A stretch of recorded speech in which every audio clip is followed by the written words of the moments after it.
Yahoo! Hello, hello, hello mga masters and mga ka-G! Kamusta po kayong lahat dyan? At syempre, welcome sa ating All About G Daily Vlogs. And today is January 30 o 30 na. Oh my gulay, ang bilis na ng ating mga araw. So this January 30 na. At continue natin yung lecture natin kahapon, which is all about apple cider and raw honey and of course hot tea. So, siyempre, first of all, magpapasalamat po ako sa inyo lahat muna sa lahat ng inyong mga presensya at inyong mga love and support kay Master Worm and kay G, the Green Iguana. And welcome po sa ating All About G. So, talking about digestive system. Sa umaga po, di ba kahapon, review ko lang, yung ating suggestion ko po sa inyo is uminom ng, sa pinakauna is apple cider vinegar with the mother. 2 tablespoons at i-mix po yung 1 tablespoon of raw organic honey sa isang tasa na maligamgam na tubig. So yun yung pinakaunang inumin and then follow it up with another cup of hot tea, uncaffeinated tea po. Bakit po uncaffeinated? Kasi sa umaga, pag uminom ka po ng caffeine, usual na may caffeine, ang usual po na reaction po ng katawan natin ay magiging energetic na, magiging full of energy ka. So, saan ba nanggagaling ang energy? Is because ang caffeine, it is relatively gonna increase your cortisol level. Ang cortisol level naman po ay ang stress hormones po natin. Ayun, yun ang pinaka-basic. So, as much as possible po, diba, kinaugalian na po natin na uminom ng kape sa umaga dahil po iyan ay magbibigay sa atin ng energy. Ang question po, yung energy ba na nakukuha mo sa caffeine, sa kape, yan ba ang ginagamit mong energy sa buong umaga? Kasi makakalimutan mo na kasi mag-breakfast kasi alam mo na yung brain natin is very smart.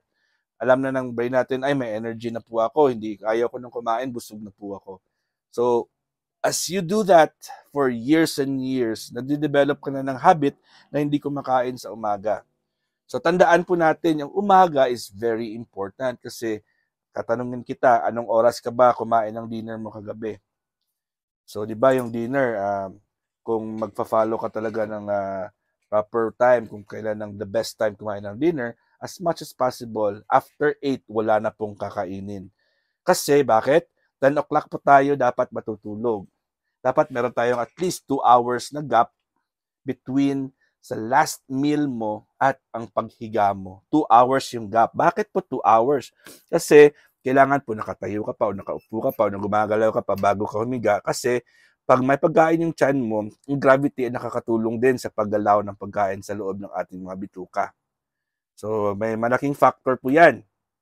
Pag bigla kang humiga, pagkatapos mo kumain, stable o stagnant na po yung pagkain. Mahihirapan yung ating intestines sa paggalaw kasi ayun, nakahiga ka na. Yung iba dyan, naka-side-lying position pa. Yung iba dyan, nakahiga pa sa kanilang tiyan. So, mahirap yan. So, at least bigyan nyo po ng 2 oras bago po tayo humiga. Si G natin, no? Nanonood naman sa camera. So, 2 hours. So, the best time to eat your dinner is about 5, 6, or 7, sometime around there. So, wag muna, okay yan, 5 o'clock, 6 o'clock, 7 o'clock. Meron dyan na hindi na kumakain after 6. Pero okay na okay yan. Basta ang importante, at least minimum is 2 hours bago ka humiga. So, kung kumain ka ng around 5 or 6 or 7 ng gabi, at magigising ka ng about 5 or 6 or 7 din ng umaga, may 12 hours ka na pong hindi kumain. 12 hours po yan. So, sa 12 hours na yan, imagine niyo once na natutulog tayo, kasi as a human being po, we are designed to sleep at night. Hindi po tayo designed na magising katulad ng mga owl, katulad ng mga ibang mga hayop dyan na nocturnal sila, sa gabi po sila nagigising. Mga vampira, yung mga vampira. So tayo po ay designed to sleep at night. Bakit? Kasi meron tayong mga organs na kailangan mag-repair sa gabi. So anong mga organs yan? Halos lahat ng mga internal organs natin, ang liver, lungs, kidney, heart, they need to repair, they need to be well rested at night. And as soon as you sleep, meron po tayong different stages of sleep. Hindi yan na basta-basta na pag natutulog ay tulog lang ang tawag dyan. May mga levels of sleep po yan. Kailangan marating po natin yung rapid eye movement. Kumbaga yun yung isa sa mga deep, super deep sleep tayo. Na may mga cycles po yan. Hindi po siya automatic na pagsira mo ng mata mo ay maabot mo ng deep sleep. Marami tayong mga kilala na 3 oras pa sila bago after humiga na nakakatulog. Marami pa, gumagalaw pa yung mga imagination po nila, lalo na kung hindi sila marunong mag-relax. So meron naman dyan na 3 minuto pa lang nakahiga, wala na, naghihilik na, tapos na, tulog na. So depende po yan. And it also matters sa amount ng melatonin sa brain natin. So tandaan po natin mga masters, pag natutulog po tayo, we have to reach different levels of sleep. And one of the levels na kailangan natin iabutin is ang rapid eye movement or REM. Pero yan ay nangyayari yan within 15 to 20 minutes lang po. Pero may mga cycles po yung sleep. Hindi ko na isa-isahin yan kasi hindi ko pa talaga kabisado yan. Pero so far as I have researched, ay pwede tayong umabot ng 3 to 4 to 5 or 6 cycles yan. So sa buong 8 oras mo, pwede mong abutin yan. Meron naman tao na within 20 minutes or 2 hours or 3 hours, nagkakaroon na po sila ng ilang cycles of sleep. So ang ating goal dyan is umabot po tayo sa deep sleep level or pwede naman tayong umabot ng rapid eye movement. Kumbaga po, pag umabot na kayo ng rapid eye movement na level, ayun, yung organs natin is very relaxed. Very, very relaxed na po yan. Pag well-relaxed na po yung mga organs natin, yung brain po natin ay very confident niya ng brain. Sabi ng brain natin, ayun, relax ka na. Ang gagawin po natin ngayon ay mag-absorb tayo, magre-repair tayo. So it's repair time. Magre-repair na yung mga organs mo. So tandaan po natin, sa gabi, pag naka-rest ka na, walang physical activity. Super relax yung katawan natin. Bagsak na bagsak, parang nasa cloud 9. So pag relax na relax yung katawan, walang physical activity, yung brain natin ay solong-solo yan na i-instruct sa mga organs natin, hey, liver, hey, kidney, hey, heart, hey, lungs, kung ano, muscles, reproductive system, ovary, prostate, eyes, blood, kidney, muscles, bones. Kung ano yung kailangan nyong i-absorb nyo. Kung anong kailangan nyo i-detoxify, palabasin nyo. So kaya yung ating lungs, yung ating liver po ay nagdi-drain ng blood, naglilinis po yan, at kung ano yung pwede nilang i-absorb na nutrients, vitamins, minerals, ay absorb po nila yan kasi walang physical activity. Yung energy po natin ay hindi ginagamit para sa activity or physical activity. Kaya yung ating pagkain na kinain for dinner is very important.